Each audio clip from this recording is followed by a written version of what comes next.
Welcome, friends. Welcome, family. What's going on, Ma? Welcome, you guys, to the best damn day of the week here on the Watch Party on the Watch List. Glad you guys could be here. I'm glad I could be here on time, actually.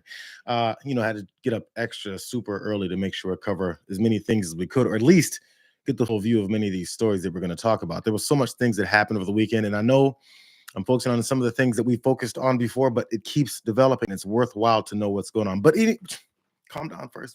Glad you guys were here. A few of you guys were waiting ahead, just like I was. But before we get into anything, I want to start you guys with this. This is probably the most important thing to start with.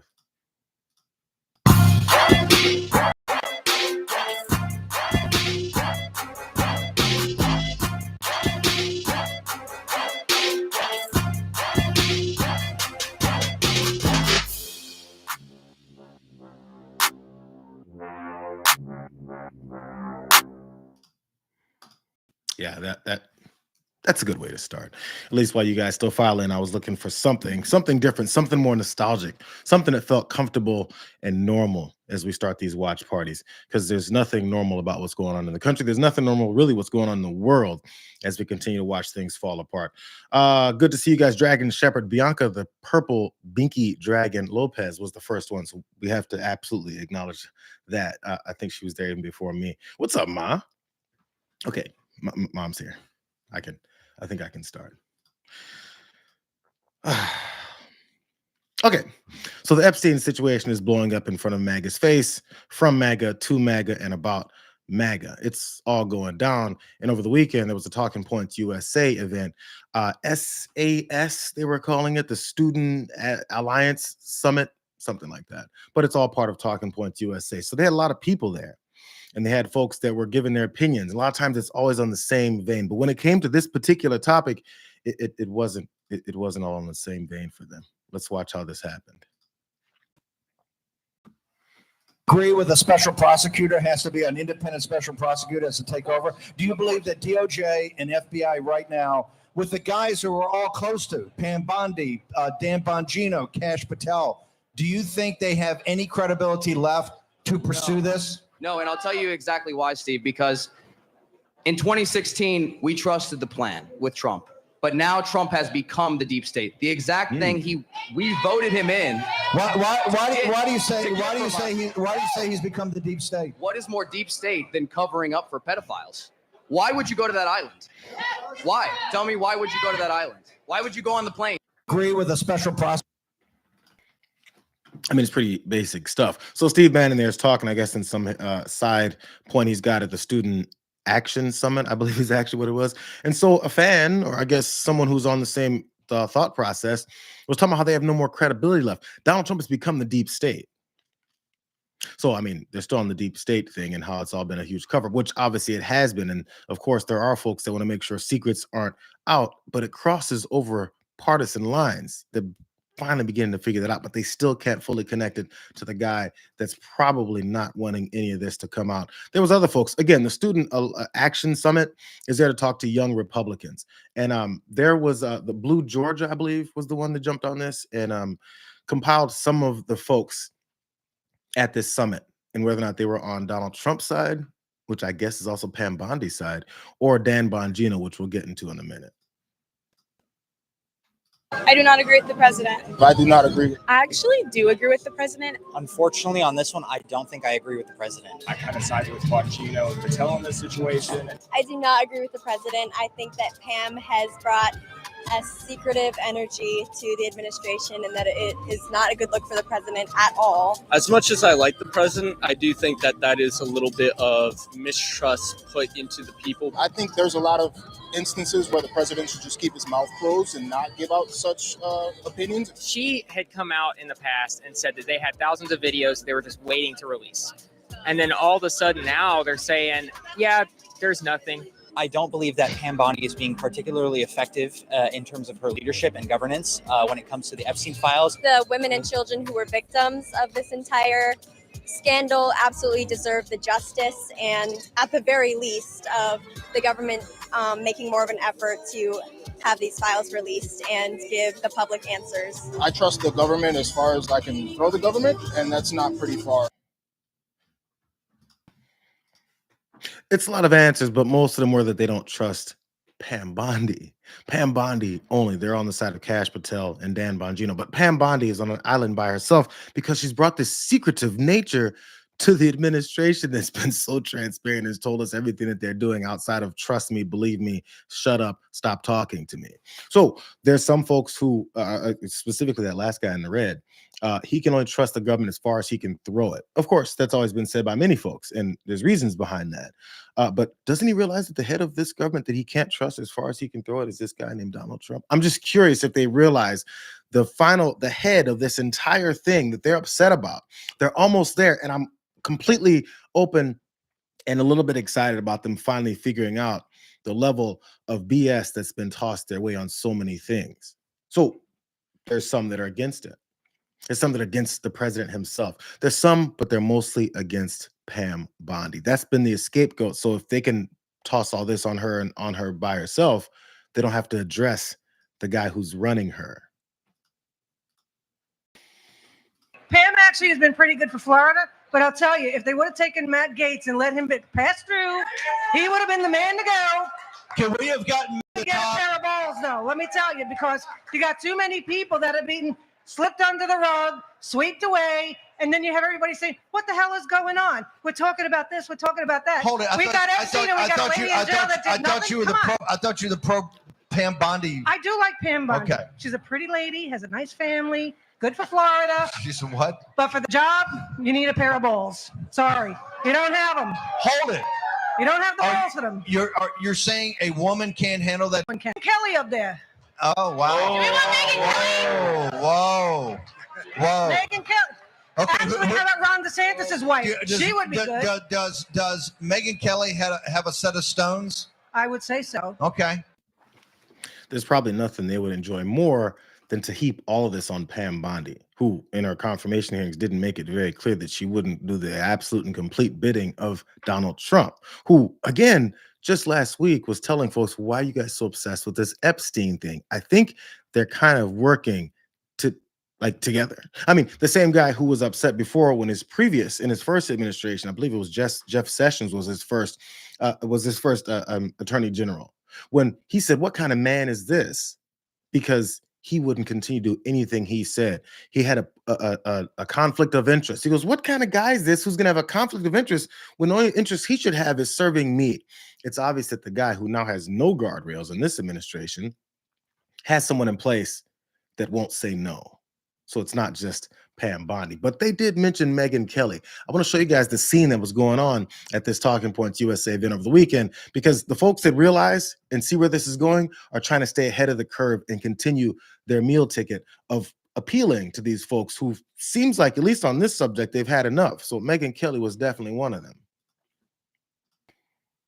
Make some noise if you care about the Jeffrey Epstein scandal.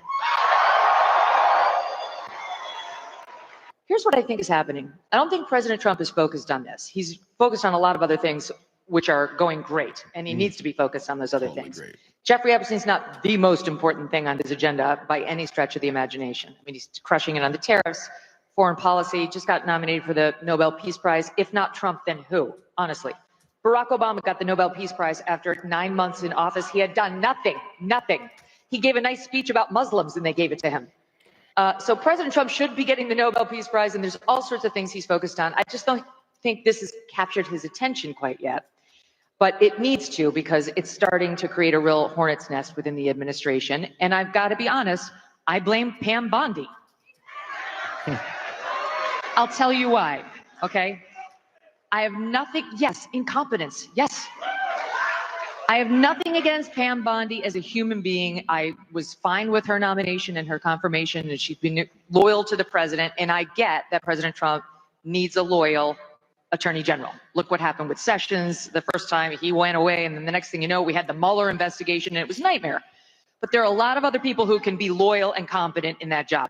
Here, she is the reason that things are unraveling around this story right now that virtually all of the Republican Party cares deeply about. They don't say anything accidentally. This is a forum put together, and Megyn Kelly had a whole agenda and a direction she was going with this. And it's let's make sure we distance Donald Trump from Pam Bondi and make sure Pam Bondi pays the price for this, solely pays the price for this. For those things that she was talking about. I think Donald Trump has just kind of missed it a little bit here. He's just so busy with all of his accomplishments. You know, he's about to win the Nobel Peace Prize as he's starting a war literally within his own country, as he sent military to attack American citizens. Oh, and also he launched those rockets over into Iran at the behest of another foreign leader, simply because he told him to, or because he did it. And he said, I have to follow that leader, else I don't look like I'm kissing Benjamin Netanyahu's ass enough. This guy's supposed to win the Nobel Peace Prize, and he's got all these accomplishments going on in the country. Tariffs are doing great. They're doing wonderfully. What does that mean? How are tariffs doing wonderfully when he keeps delaying them? And when he continues every time they have these points when they're supposed to have these negotiations to get back to these great trade deals, that he's now just turned it into letters that he's sending off to folks and telling them this is what it's going to be. And if not, congratulations, you're now out of the United States trading partner. So where's the success in those things? There's never in those details asked. The whole point here is not to talk about what's happening with tariffs or what's going on with the economy or what's happening with this military state that he's now implemented in certain cities in the country. It has nothing to do with any of that. It has to do with protecting Donald Trump, knowing that Donald Trump is a huge, huge part of this. And sometimes Pam Bondi has to be the scapegoat. There's a little bit more with Megyn Kelly talking to Charlie Kirk. It's also true that Dan Bondi and Kash Patel had questions about Epstein before they took office, okay, before they went into the FBI. But once they joined the FBI, they said nothing. They kept their mouths shut about Epstein. You have not seen them, except for one joint appearance with Dan and Kash on Fox, running all over the media looking for attention on this, yes, clickbaity story. Who have you seen? Pam Bondi. She has never missed an opportunity to go on television and dangle sweet nothings that might be coming your way. Try to lead you to believe that she's got it. It's on her desk. It's coming tomorrow. You're going to see something on Epstein. And it was a tease. So you either believe that Pam Bondi was telling the truth then or that she's telling the truth now. But both cannot be true. She was either lying when she went on Fox News all those times saying, I've got it, we're looking at it, wait until you see it, it's horrible. Or she's lying in her 2-page memo that they released on a Sunday night at the tail end of a holiday weekend to Axios, as if Axios is where we all go for our news. Hell no. She went to someone she knew would not kick the tires on the story, and without signing the memo, dropped it in the dead of night and said, that's it, take the crumbs and be happy. Refused to come out and give a presser, and give a press conference, stand there for 6 hours to the point where people are dying of boredom. They've asked all their questions. That's how you put a scandal to rest. That's how you put a scandal to rest, Megyn Kelly says. She's doing way too much talking. She even compared her to Dan Bongino and Kash Patel, which I think maybe she's finding her where she's siding here between that division that's also going on. As you know, we saw with the weekend, Dan Bongino was talking about floating. It was leaked, said apparently amongst his people to certain outlets that he might be considering leaving the White House or leaving the FBI. Because I don't know, I guess it's too much pressure on him to keep these secrets. But talking about keeping those secrets, she said Kash Patel and Dan Bongino are doing the right thing because before they were in office, they were talking about all this stuff. And once they were in office, they were tight-lipped and they don't say anything. That is not necessarily a good sign. I don't think that's like a good look to be like the one that, as all this is blowing up and as people keep speculating and people close to the situation are talking about the reasons why these aren't being released, the best case moving forward is to just be quiet and sit there and go, I haven't heard anything. Nothing from me either. Did you hear anything, Dan? No, I didn't hear anything, Kash. So that doesn't look very good either, but somehow that's the way you eliminate the scandal. A good way to eliminate the scandal is release the stuff that you said you're going to release, or maybe stop lying about how you didn't have it right after you said you did. So maybe that's their problem.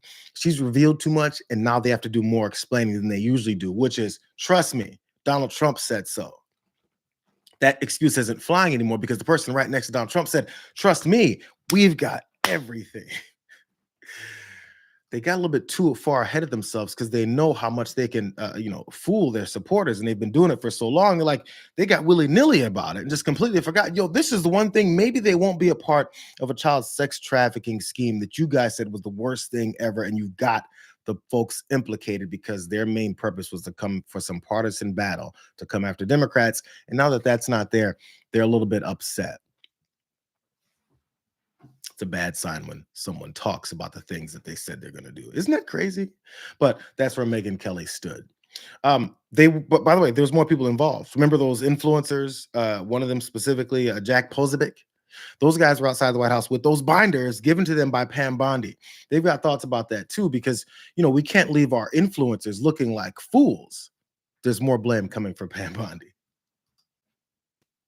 She also brought in some best influencers, people that I care about deeply. Jack Posobiec, who's incredible. Libs of TikTok, Chaya, DC Drano. Yeah. And she gave them these binders and she humiliated them. Yeah. And you guys know what I'm talking about? Where she did this stuff with the binders. This? And Yes. you guys were upset. But you shouldn't be upset, the influencers. They were handed these binders like there was something incredible in them. It is what you would do to an enemy. It would have been a brilliant operation had she loathed them and been looking to undermine them. The trick would have been perfect had this been Joe Biden's White House doing this to some of President Trump's most loyal supporters and media advocates. What happened was they invited all of them there to say hi to the vice president, to say hi to the president. Sure, they all went, of course. Who wouldn't go to the White House to say hello to Trump? They didn't expect anything on Epstein. So they went, they said hello, and before they knew it, they were pulled into a room with Pam Bondi and Kash Patel, and she had made the binders. She bragged about making the cover sheet that read Epstein Files, Phase 1, and she handed them out. And what Liz Wheeler, who was there, told me was that she told them, there's not that much in here, but another trove is coming. I'm going to get it from the FBI, but here's Phase 1. And in the meantime, then they funneled them out the back of the White House where all the press corps was. And the influencers are standing there with these binders. They didn't even know they were there for Epstein, and they looked foolish through no fault of their own. The only fault was they trusted her. And these are some of our best people that we should have their back. Liz Wheeler's amazing, Jack Posobiec. Yes. And they got She dinged their credibility for no reason. 100%. And did they ever get an apology for that? No. Those MAGA influencers that had those binders outside the back of the White House, they didn't get an apology for being giving these binders with nothing in them. So why didn't they say right away, yo, these binders have nothing in them? And I think we just got played. We got sent out the back of the White House with these binders. We weren't there for that at all. But again, the blame has to have been shifted to one person. Similar with the whole thing when they were Signalgate, when they were sending those messages about war plans. Pete Hegseth couldn't be the one to go down because he's the one everyone knew would be this sloppy with everything that he would do. So they had to find someone else within the whole network of folks that were doing wrong things and get rid of one of them, so they can continue doing the things they do and everyone forgets about it, which I guess worked, because how many people have been talking about that? How many folks have looked into further how much they've been probably sending more unsecured messages on random apps that they like to talk on about classified information? So it does work. It doesn't work just on MAGA folks. It works on everybody because there's the next scandal to then talk about. Again, I just want to point out that's why I keep talking about this, because there's a big effort to keep people from talking about this, and there's a big reason why. We haven't found that out yet. I mean, there's a lot of speculation, and it started with the folks who are now upset about it. And speaking of one of those folks that were out back of the White House, that were those MAGA influencers that Charlie Kirk cares deeply about because he's concerned about their credibility staying intact with the MAGA base, he has to save them because they need these water carriers to push this propaganda to people so they can continue to believe this stuff. One of those folks was Jack Posobiec, and he was at that same event. Again, their purpose is to salvage themselves and to keep that gravy train going. So this is what he had to say about it. I will not rest until we go full Jan 6 committee on the Jeffrey Epstein files and every single client that was associated with this thing has an FBI agent at their door on their phone going after them the same way they went after the Jan 6ers and the peaceful patriots and the praying grandmothers that were on those steps. That's how we should go after every single person that was in the Epstein client list.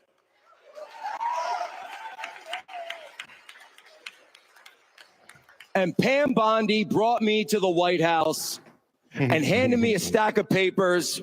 Yeah.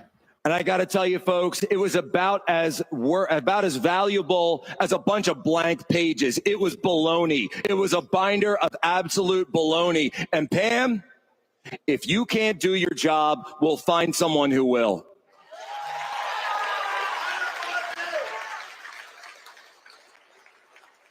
Because that's what this is. But this isn't personal.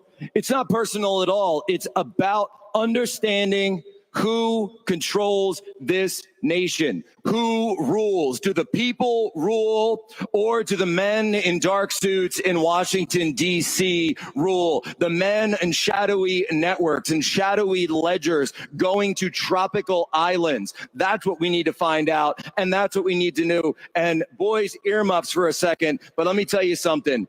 If anyone out there with an R or a D is caught suppressing information to protect a child rapist, then you belong behind bars too.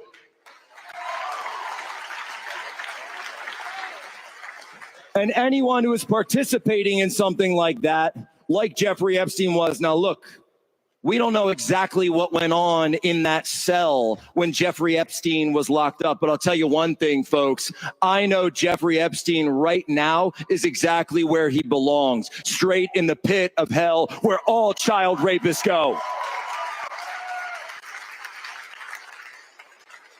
And I'm sick of it. I'm sick of all of it. And I'm sick of being lied to. I'm sick of being personally used in these discussions. So look, if you want to have a conversation, we'll have a conversation. But if you want to fight, you got one.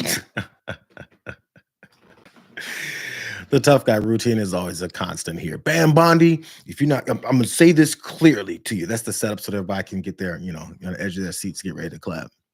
So, Pam Bondi, if you can't do your job, we'll find someone who can. Oh, man, that's a killer line. Boy, this is basic. Again, the whole idea is to go over the top and make sure you're ripe with anger. Distance my name from being a part of, continue to progress this entire lie about how Donald Trump has nothing to do with this. It's Pam Bondi. Just really quick, a recap of the timeline here. Jeffrey Epstein was arrested during Donald Trump's first administration. Jeffrey Epstein died, suicide, killed in prison during Donald Trump's first term. Afterwards, Donald Trump then came out and was talking about how he's going to run on releasing all the files that apparently were collected and put together during his first term. So I guess their thought process is once Biden was in office, that 4 years, something corrupt happened to all that stuff that he was hiding, that Trump was hiding the first time around. And then after that, it was all Joe Biden's fault. So now that they're not releasing anything, that all happened during Donald Trump's first term, suddenly it's someone else's fault. I'm gonna show you guys this guy. Maybe you've heard of him. He was also at this event, and there was a different angle that he took, and it's because he's on this warpath with this same thought process we've had towards bending over backwards for the foreign policy nature of Israel, and specifically here Benjamin Netanyahu. But Tucker Carlson here is upset about the way we've always seen this stuff and not noticed exactly how it works. And I want to show Tucker Carlson, not because he's all of a sudden right and we should listen to him, but because when he's saying something right now, so many people are going to be like, this guy's finally saying the correct thing. Who knew that someone had this point of view? This point of view has been talked about and has been given by so many people on the left. It's just they've been called crazy radical leftists and libs and all this stuff. But now that Tucker Carlson is saying it, we should maybe listen. But don't be fooled and suddenly give him some credit for saying the normal thing that radicals before were saying. So the real question is not, is Jeffrey Epstein a weirdo who was abusing girls? Yes, we can answer that. The real question is, why was he doing this, on whose behalf, and where did the money come from? And those are the questions that need to be answered. And I think it's entirely fair to ask them. And it's not adequate to say anyone who asked them is somehow desecrating the memory of little girls who died in Texas. I'm not going to put up with that answer. Donald Trump I don't care who gives that answer. That is not acceptable. He won't say his name. And I think the real answer is Jeffrey Epstein was working on behalf of intel services, probably not American. And we have every right to ask, on whose behalf was he working? How does a guy go from being a math teacher at the Dalton School in the late 70s with no college degree to having multiple airplanes, a private island, and the largest residential house in Manhattan? Where did all the money come from? And no one has ever gotten to the bottom of that because no one has ever tried. And moreover, it's extremely obvious to anyone who watches that this guy had direct connections to a foreign government. Now, no one's allowed to say that that foreign government is Israel because we have been somehow cowed into thinking that that's naughty. There is nothing wrong with saying that. There is nothing hateful about saying that. There's nothing anti-Semitic about saying that. There's nothing even anti-Israel about saying that. He's making the case and changing the approach that people may have in thinking about whether or not you can criticize this country that gives so many of our politicians on both sides of the aisle all this money to do their bidding. And it continues to this day. We can see why we're still watching all these innocent folks being murdered and slaughtered in this genocide in Gaza. We see it. So now Tucker Carlson, after telling everyone to be quiet about it, and calling you radicals for it before, can now say it and tell this, I guess, young audience of conservatives, you guys, we don't have to be like this. Did you know there's some other way to be?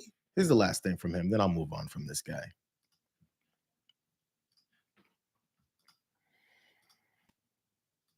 And yet all of us have trained ourselves to believe that you can't say that somehow, that that's like too naughty and forbidden. And the effect of making that off limits has been to create a lot of resentment, and I'll say it, hate online, where people feel like they can't just say, like, what the hell is this? You have the former Israeli prime minister living in your house. You have had all this contact with the foreign government. Were you working on behalf of Mossad? Were you running a blackmail operation on behalf of foreign government? By the way, every single person in Washington, D.C. thinks that. I've never met anyone who doesn't think that. I don't know any of them that hate Israel, but no one feels they can say that. Why? And I think the longer that we play along with it, the more subterranean and creepy and hateful the conversation actually becomes. So I think it's better just to say it right out loud. Did this happen? And of course, that question has been asked to the government of Israel, and their answer is, we're not going to tell you. And I think our answer should be, no.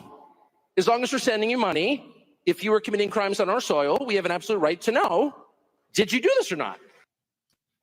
Did you do this or not? Sorry. But again, they can have these perspectives and this point of view, and it's great. Finally have some questions for the way our politicians do the things that they do. I just still don't see the need to then kiss his ass and make it have anything to do with the folks that have been saying things like this since forever. Be like, cool, I'm glad you guys are fighting this fight. We're going to go ahead and continue to fight this fight our way, ourselves as well. Maybe enough people will finally pick up on it. Congratulations for finally telling folks that there's some of the reality besides that everything that Benjamin Netanyahu and the Israeli government does is just on point and perfect and excellent, and we should follow behind it. Fine, do that. There can be this, I guess, this coalition of Americans that don't necessarily have to like each other or like all the million other things that Tucker Carlson and his crew follow behind and do to people currently in the United States of America. The support that they still have for the way that they're snatching people off the streets, including American citizens, and putting them in random gulags, concentration camps, and overseas prisons. So that type of stuff, I think we can still disagree on all that stuff, but you can go ahead and have this fight against this aspect. I don't think any ass kissing is necessary. I'm done with these guys, but it seems like the train is hitting, a couple of walls here. That MAGA train that they're hoping is going to continue to fool enough people is going to hit a couple walls. Glad you guys are here, by the way. I've been looking at a couple of y'all's comments in here as we're going through all this. If you like what you're doing, of course, like this stream, share it, tell your friends about it. Of course, subscribe if you haven't yet. It's good times. We're up to 400 today. Look at this. We're starting to get a couple numbers here just on the live ones, considering I just started this randomly out of nowhere a couple of weeks ago. Let me do a random scroll. Jenny Jupiter says, protesting a little bit too much. I guess it assumes some of these folks that are MAGA folks that now they can protest against some of the stuff that's happening. I guess I'm not doing random scrolling.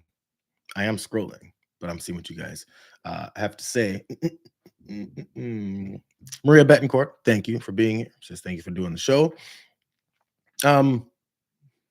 I don't know about that one. There's apparently a vigorous spanking going on in the chat. So let's go to more things that are actually going on in the world. I am going to get back to more Epstein stuff, but I don't want to go straight through it constantly. I know it's so many things going on, and I do think it's important to know how and where these things have fallen into place, so that we then know who the culprits of these things are and the reasons why we still haven't found out. But besides all that, we're seeing, as I've talked about, which I think is one of the biggest things going on in the country, because of the way that they're dismantling so many aspects, is this mass deportation.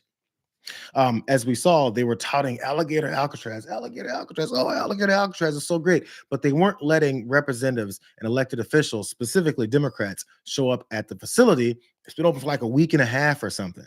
And they got, I think, a couple hundred people there already. They're starting to stash them in these cages.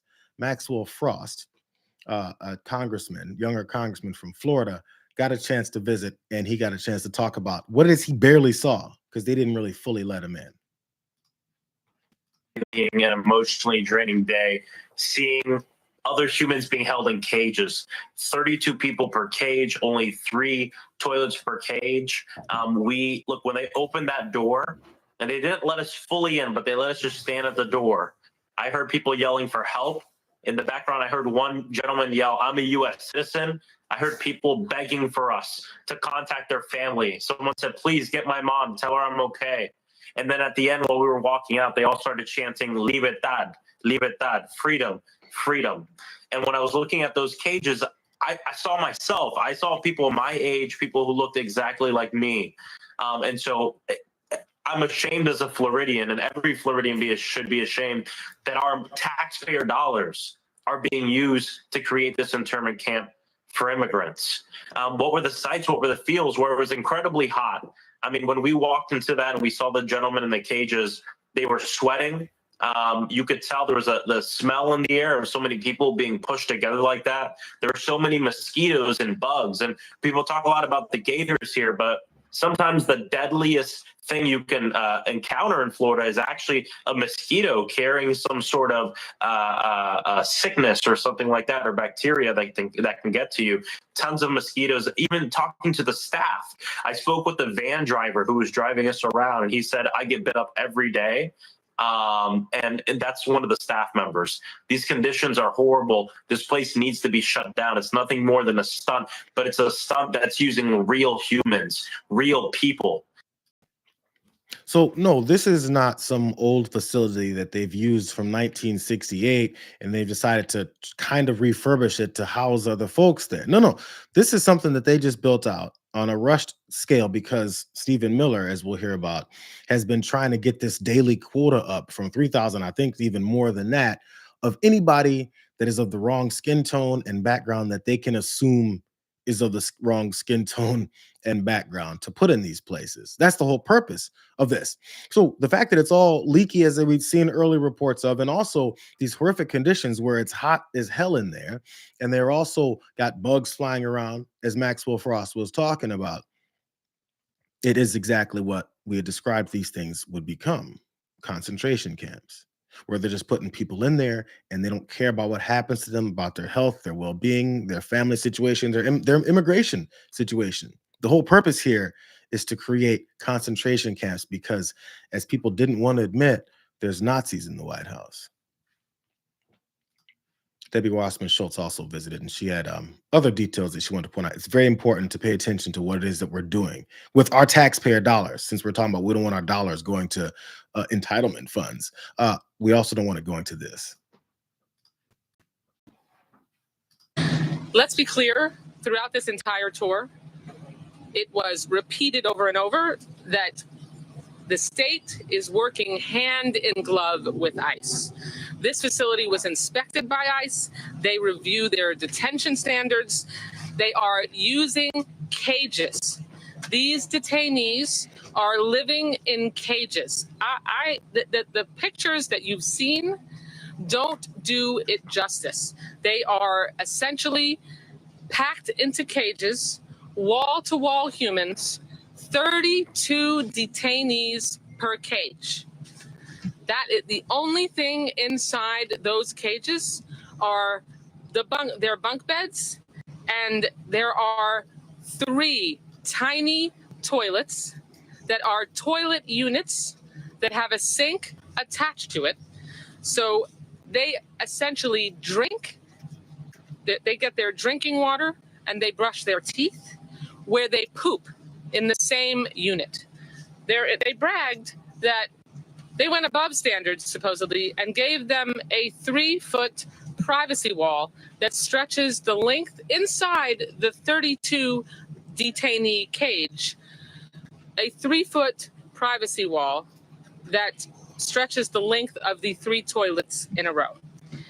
The showers provide no privacy at all. There are no curtains on it. It's a big open shower unit. There are, small walls in each shower, but we're talking about all 900 men who are held in this facility. It is built currently for 1,000, and they have no privacy at all when they're showering. For meals, when we walked through the quote unquote meal prep area, the kitchen area, for lack of a better term, they had the portions that were available for detainees, and they had the portions that were available for employees being prepared at the same time. The portions available for employees, large pieces of roast chicken, large sausages, and the detainees' lunches were a small, to gray turkey and cheese sandwich, an apple, and chips. So there, Debbie Wasserman Schultz going into details of the things that went on from the living and defecation situations and conditions there, all the way down to the food that she was talking about compared to the staff members there as well. And I saw one of you guys point out here, you don't get these even kind of conditions in jail. So yeah, that's actually the whole point. This is a tent community that's put up so that they can continue to torture these folks. So as she pointed out there, I just want to highlight, she pointed out there's this apparently this toilet that also has a faucet on top where they also use for drinking water and brushing their teeth right next to the defecation site and location, where 32 folks are jammed into one particular, I guess, cage is what both Maxwell Frost and Wasserman Schultz described it as. Cages. I mean, you can visit some dog shelters and you'll see that there's some standards that are put in place to make sure that these things aren't destructive and horrible and unclean and also unhealthy for these pets, potential pets, that if they don't get adopted, some of these shelters in bigger cities have to put down on a daily basis. But these are human beings that are being shoved in these places by the people who run this country and call themselves America First. American citizens also in there, as you heard Maxwell Frost point out. Some folks, somebody screamed, "I'm an American citizen." They don't care. That's the whole point. Matter of fact, remember the whole thing about how they're going after the hardened criminals and the guys that are committing the rape and the murder and the drug dealing and possession and all that stuff? Remember that stuff? Well, again, as what we've already known, as we've known for a while now, there's nothing about that that's true. The whole point is to get as many people as possible that are the wrong kind of people. Check. Really quick, I just want to debunk one thing. My colleagues and I think for our federal partners, but this idea that the worst of the worst is inside the facility is not true. Yeah. They are separating them based off of wristbands, based off of orange, yellow, and red. And individuals with small infractions are inside this facility. Civil traffic infractions, suspended license are in there. So the idea that the worst of the worst is in there is not true. So adding to that point, I'll just add the only people we saw there were Hispanic looking males. That's all we saw there. All Hispanic looking adult males, including those with no criminal infractions at the lowest level. There was one person who was on medical isolation. We couldn't get details about that. I was trying to figure out if it's a public health emergency or a public health concern that puts them in isolation. And we don't know how many people have been put in medical isolation to this point. This is why there's these thought processes and these propaganda pitches that make you not believe anyone that's not on the same side of the aisle as this MAGA president. Because all these Democrats show up at this one location, see the same thing, and then talk about the same thing that they saw, all the way down to the fact that there's folks in there for traffic violations, as those, I believe those are state representatives down in Florida. All the way down to traffic violations, things that you wouldn't be arrested for. But They're arrested for that because they're the wrong skin tone and apparently speak partially the wrong language. But they'll shove them in these facilities and not give a damn. As that last representative noted there, these folks are younger Hispanic males. That's who they're looking to sweep up. That's who they're looking to put in these concentration camps. Again, it's not like we don't have a history of that in this country. It's something that we've done in the past. It's something that we've supported other countries doing in the past. So let's not act like this is such a hard thing for us to get to when the folks who are doing it said they want to bring us back to that. As a matter of fact, speaking of torture, one of those people that's part of running the entire the whole federal government right now under the nose of Donald Trump is Stephen Miller. You might recognize him from this video was taken around 2003. I think Vice News had this out before. It's been circulated. It's nothing brand new, but it's a good glimpse into the Stephen Miller that's now running, I guess, our mass deportation plan over Tom Homan. But here's Stephen Miller from like 2003 talking about Iraq.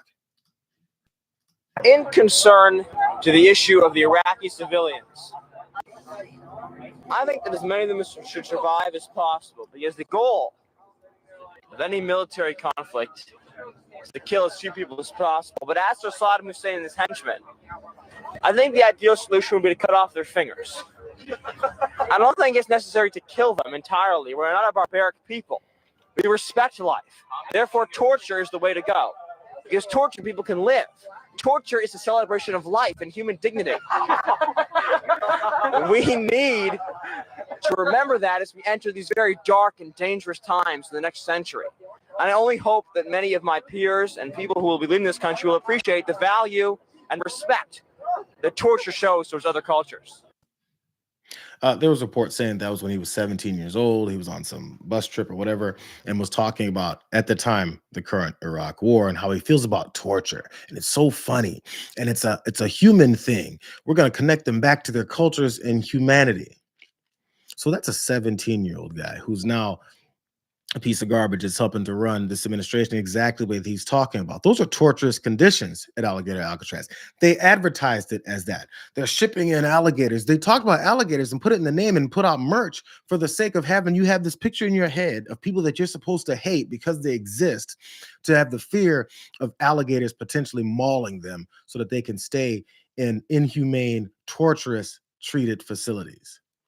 That's what they sold to you. That's what they said they knew you'd be happy about seeing and hearing, that you'd buy t-shirts and hats and all that stuff because you're so gung-ho on this whole thing, acting just like that guy, Stephen Miller, who I guess it's like a failure in his family to not raise him right, because that's some savage behavior for such a young guy to have a belief system based on that has now grown into the policies of the United States of America. This is the way he still continues to try and sell his extreme bigotry. California and Los Angeles are waging insurrection against the federal government. They are protecting those who traffic in the suffering of children. And by the way, do you know why so many of these unaccompanied alien minors are being put to work in slave wages and slave conditions all across California? To pay off their cartel debts. The Democrat Party is funneling these profits from rape, profits from exploitation, and yes, profits from murder into the hands of the cartels that control the north of Mexico, that assassinate politicians, that assassinate judges, that assassinate women and children, and that smuggle fentanyl into our country. Cartels are waging war against America, and their allies are the Democrat Party. And their allies are the Democrat politicians that are incentivizing these migrant mobs to try to murder our ICE officers in cold blood. I never thought we would ever see the day when Democrat politicians would use language and use rhetoric that would encourage illegal aliens and radical left nonprofits to try to murder ICE officers. But that's where we are right now. And what we are seeing done to this country is the mass theft of wages from the middle class to the migrant mobs. And that has to stop.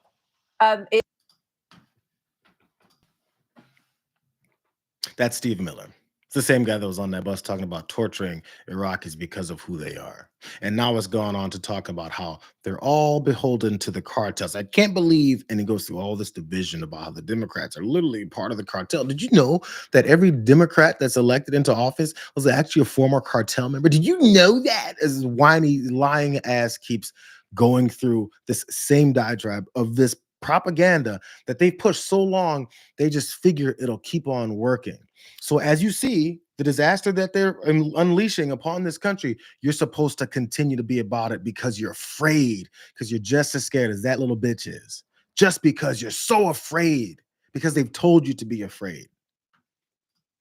That's the guy that's running the policies that Tom Homan, marble mouth Tom Homan, likes to push openly. And this is what they finally got into. I'm telling you, look, during the campaign, to then the election, to then them implementing these policies, there's been this constant warning signs from folks who are paying attention that are saying, this is where we're headed. This is where we are, and this is where we're headed next. Now we're at that next point, and we're headed to the next. So how are they actually going about picking up folks? Because I remember, don't forget, it was dangerous, violent migrants that have stormed the country and are part of cartels.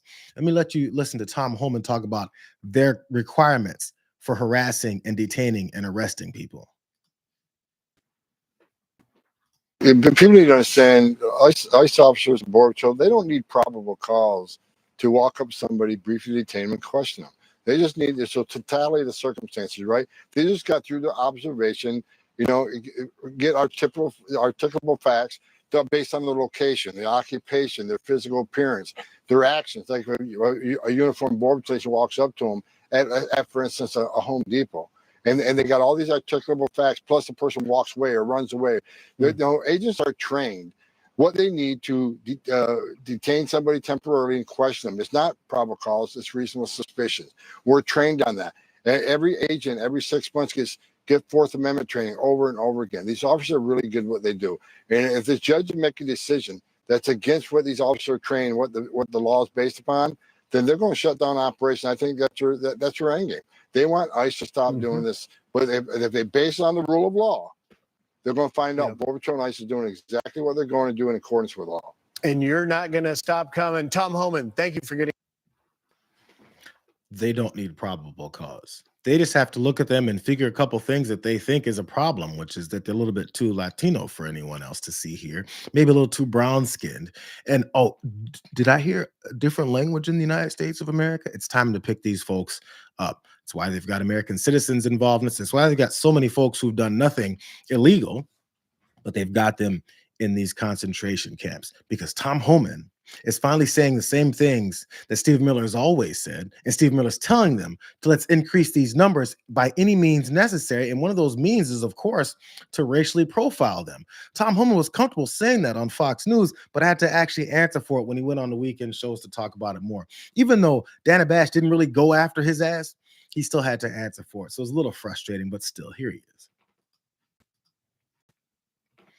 Reasonable suspicion and what it actually means on the ground when it comes to ICE detaining people. You said in an interview this week that reasonable suspicion can be based on, quote, the location, their occupation, their physical appearance, their actions. What about an individual's physical appearance would give immigration agents, quote, reasonable suspicion that they might be in the U.S. illegally? Well, first of all, let me be clear. Physical description can't be the sole factor to give you reasonable suspicion. As I said in an interview, it's articulable facts with an S. So appearance can be just one. For instance, if someone has an MS-13 tattoo on their face, that may be one factor to add to other factors to raise reasonable suspicion. I want to be clear about that again because my words are taken out of context. Taken out of context. Physical description cannot be the sole reason to detain and question somebody. That can't be the sole reason to raise reasonable suspicion. It's a myriad of factors, and I can sit here for the next half hour and give you all the factors. So every officer, every situation is different. But I can tell you this: every ICE officer goes through Fourth Amendment training every 6 months and reminded what their authorities are for arrest, detention, and questioning. So the officers are very well trained. So I look forward to DOJ litigating this judge's decision because I think she's making a decision while knowing what that officer knows when they get out of that vehicle to question somebody. So what that judge, same judge in the case said. I'm not really doing that. I only said we're going to be profiling folks, but that's be all these myriad of facts that we all compile and put together. We won't tell you what those facts are. We just say those facts. We had these training programs and we had people actually listening and pay attention to what it is that we do, except we won't tell you what it is because we're the most transparent administration in history. They don't care. So even in his attempt to backpedal, he thinks no one's paying attention to what he's saying. And what he's saying is we're just going to continue to do this. And the way we base it is not just the racially profiled. Okay, calm down. You guys finally got me on one line. But that's not really what I said. It's only exactly what I said. We talked about the Talking Points USA. Sorry, it was Turning Points USA event over the weekend. Tom Homan showed up there too. And just to give you guys an insight on the way this guy thinks and the anger that's always brewing in his head as he's talking about how they're going to pull back on these types of things and not really do it that way, he got a heckler from the audience that asked him if he's in MS-13. And the petulant, childlike, stupid way that he went about this, I don't even think the crowd there was even feeling. But he definitely thought that they would because, you know, he's a chump. They get sent home. That is not what they wanted. They're playing the long game. Let's release them in the community. Wait 3 or 5 years. Pardon me? Are you an MS-13 member? It says so. Hey, that's okay. That's okay. I got a question. No. I got a question for you. Why don't you come up here and hand me that picture? Bring it.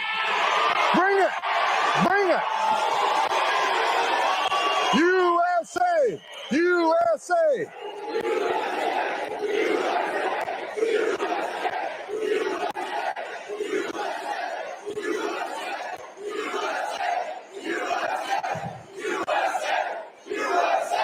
All right. They got morons like this all over the country. This guy wouldn't like to serve this nation. This guy ain't got the balls to be an ICE officer. He hasn't got the balls to be a Border Patrol agent. This guy lives in his mother's basement. The only thing that surprised me, you don't have purple hair and a nose ring. Get out of here, you loser.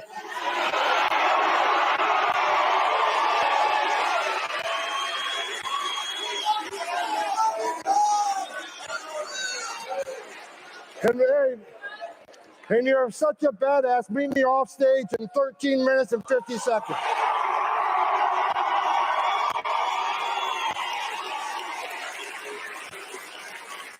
I guarantee you, he sits down to pee. Guaranteed.